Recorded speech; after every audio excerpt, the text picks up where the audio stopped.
시험에 합격하기 위해 준비해야 되는 것에 대해서는 예전 영상에서 이야기했기 때문에 이번에는 구체적으로 어떻게 공부를 해야 하는지 말씀드리려고 합니다. 예전에 김성근 감독님은 시즌을 준비할 때 시즌 마지막 경기를 역사를 해서 전체 일정을 계획한다 라고 이야기를 하셨는데요. 우리가 시험 준비를 하는 데 있어서도 참고할 만한 내용인 것 같습니다. 공부를 시작할 때 무작정 책을 펴고 문제집을 풀지 말고 우선 시험 당일 자신의 모습을 그려보는 것이 중요합니다. 시험을 시작하기 전 1시간이 남았다 라고 생각을 해보죠. 그 1시간 동안 무엇을 할 수 있을까요? 대부분은 아마도 걱정이 앞설 것입니다. 그동안 공부하지 않았던 부분에서 시험이 나오면 어떡하지? 라는 걱정에 중요하게 보지 않았던 부분을 오히려 급한 마음으로 읽기도 하고 공부 범위가 너무 넓기 때문에 어떤 것을 추가로 보아야 할지 선택하지 못한 채 에라 모르겠다 라는 식으로 그저 시험에 임하게 되는 경우도 많죠. 만약 그런 상황에서 자신에게 한 권의 책을 빠르게 넘기면서 보기만 해도 모든 공부 내용을 상기시켜줄 수 있는 무기가 있다면 어떨까요?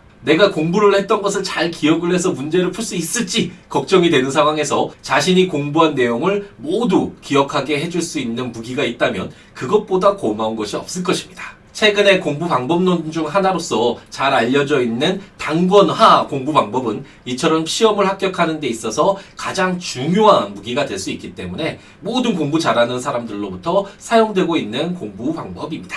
개인적으로도 사법고시가 한국에서 가장 어려운 시험이다 라고 지금도 생각을 하고 있는데요. 이렇게 어려운 사법고시를 준비하던 학생의 거의 대부분이 단권화 공부 방법을 택했다는 것은 아마도 단권화 공부 방법이 시험을 합격하기 위해서 가장 효율적이고 필요한 공부 방법이다 라는 것을 확인해 준다고 할 것입니다. 이처럼 단권화 공부 방법이 굉장히 좋은 공부 방법이라고 알려져 있는데 이렇게 단권화된 책을 어떻게 만들어야 되는지 지금부터 알려드리도록 하겠습니다.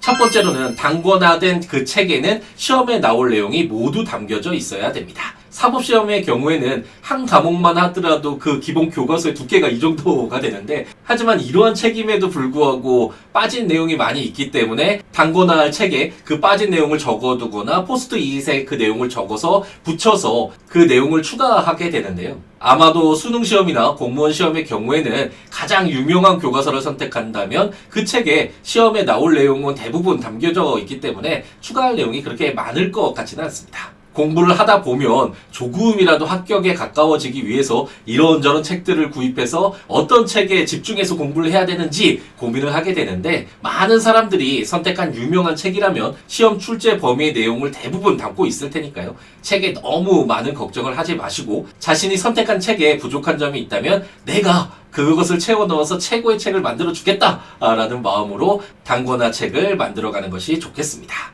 두 번째로는 그 단권화 책을 자신에게 가장 친근하게 느껴지는 것으로 만들어야 합니다. 우리가 의식적인 부분만 신경 써서 그렇지 우리 인간에게는 무의식적인 부분에 있어서의 능력도 매우 중요하거든요. 예를 들어서 우리가 어렸을 적 살았던 곳에 오랜만에 찾아갔을 때 별 생각 없이 그저 걸어도 길을 헤매지 않고 자신이 가고 싶은 곳을 찾을 수 있게 되는 것은 이미 무의식이든 장기 기억이든 그 장소의 길이 모두 자신에게 체화되어 있기 때문인데 자신의 단권화 책을 보는 것도 그런 정도의 익숙함이 담겨 있어야 합니다. 책 페이지를 넘기면서 책 페이지 숫자만 보더라도 해당 내용이 무엇인지 되새겨질 수 있고 페이지 하단 부분에 연필로 썼다가 잘 지워지지 않아서 흐릿하게 남아있는 내용까지도 무엇이었는지 기억이 될 수 있을 정도로 가까운 사이가 되어야 하는데요. 신기하게도 몇 개월 동안 그 책으로 계속 공부를 하다 보면 의식하지 않더라도 자신의 몸이 그런 것들을 기억하게 되죠. 그렇기 때문에 공부를 하다가 새로운 책이 나왔는데 너무 좋더라, 그 책에서 문제가 많이 출제된다더라 라는 등의 이야기가 주위에서 많이 들리더라도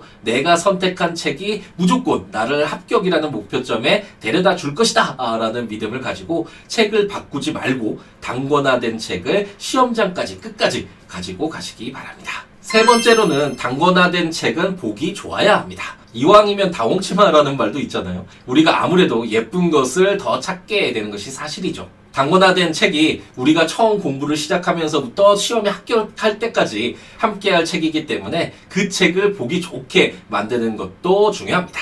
하지만 예쁘게 책을 만들어야겠다라는 생각으로 책을 사자마자 형광펜을 쫙쫙 칠하면서 너무 현란하게 만들어서는 안 되는데요. 그렇게 미리 형광펜 등을 사용하게 되면 나중에 정작 필요한 부분을 보기 좋게 정리를 할 수가 없기 때문에 처음에는 손을 대지 않고 쭉 한번 읽어 나가는 것이 좋습니다. 이후에 강의를 보고 문제도 풀어보면서 해당 부분에서 자신이 알아야 되는 내용이 무엇인지 이제 나중에 알게 되잖아요. 그때 단거나 할 책에 자신이 한 번에 중요 부분을 파악할 수 있도록 그 책을 꾸며둘 필요가 있죠. 사법고시를 준비할 때 어떤 내용의 정의 부분은 제가 시험장에 그대로 암기해서 써야 되기 때문에 빨간색으로 밑줄을 그어서 표시를 해두고 중요 판례 요지의 경우에도 시험지에 그 중요 부분을 직접 적어야 되거든요. 그렇기 때문에 파란색으로 적을 부분만 체크해 두었습니다.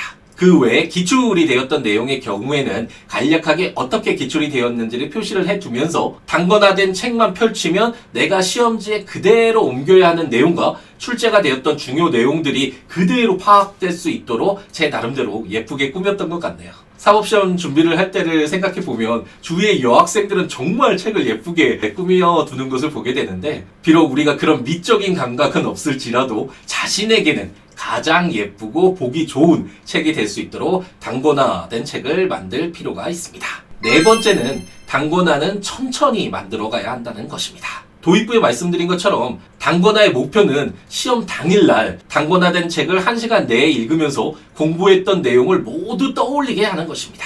단거나된 책 자체도 물론 중요하지만 정말 중요한 것은 단거나를 해 나가는 그 과정에서 시험에 출제될 중요 내용들을 자신의 것으로 만들어가는 과정이라고 할 수 있는데요. 단거나를 하면 좋다라는 이야기를 듣고 책을 사서 한 달 동안 집중적으로 그 책의 중요 내용을 형광펜으로 칠을 하면서 예쁘게 만든 뒤에 그 뒤에 책을 보지 않는 것은 단거나 공부 방법이라고 할 수 없겠죠. 시험 일정에 맞춰서 각 과목마다 단거나를 최종적으로 완성할 그 시점을 계획한 뒤에 천천히 그 과정을 채워가는 것이 중요합니다. 방금 전 말씀드렸듯이 단거나를 해 나가는 그 과정 속에서 의식적인 부분뿐만 아니라 무의식적으로 공부 내용이 몸에 체화되면서 나중에는 단거나된 책의 페이지만 넘겨도 해당 내용과 공부하던 당시의 모습까지도 다 떠올려지기 때문에 그러한 효과를 얻기 위해서는 단순히 책 한 권을 단거나 시키는 것이 중요한 것이 아니라 천천히 단거나를 시켜가면서 시험을 준비해가는 그 과정이 중요하다라는 점을 꼭 기억해야겠습니다.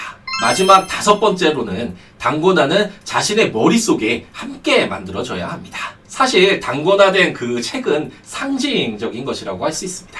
말씀드린 것처럼 단거나를 만들어가는 그 과정 속에서 머릿속에 공부 내용이 모두 담기게 되는 것이고 단거나된 그 책은 잠깐의 훑어봄으로 인해서 그러한 기억을 되새기는데 도움을 주는 무기에 불과하다라고 할 수 있죠. 그렇기 때문에 단거나를 만들어갈 때 책만 열심히 만들어가는 것이 아니라 해당 내용을 자신의 것으로 만드는 그러한 노력이 함께 진행되어야 합니다.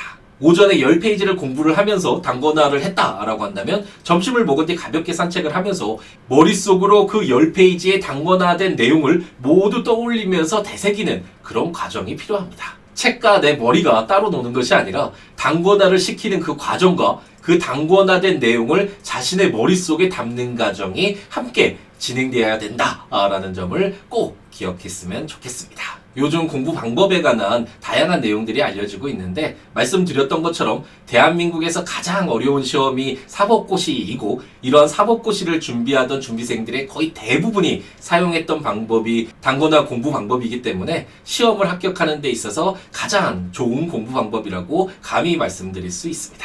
아마도 제가 다시 태어나 사법고시를 보게 된다고 하더라도 이 방법을 선택할 것 같네요. 이 영상에서 말씀드린 단거나 방법을 잘 활용을 해서 자신이 원하는 시험에 모두 합격하기를 희망해 봅니다. 그럼 오늘 하루도 행복 가득하게 채우시기 바랍니다.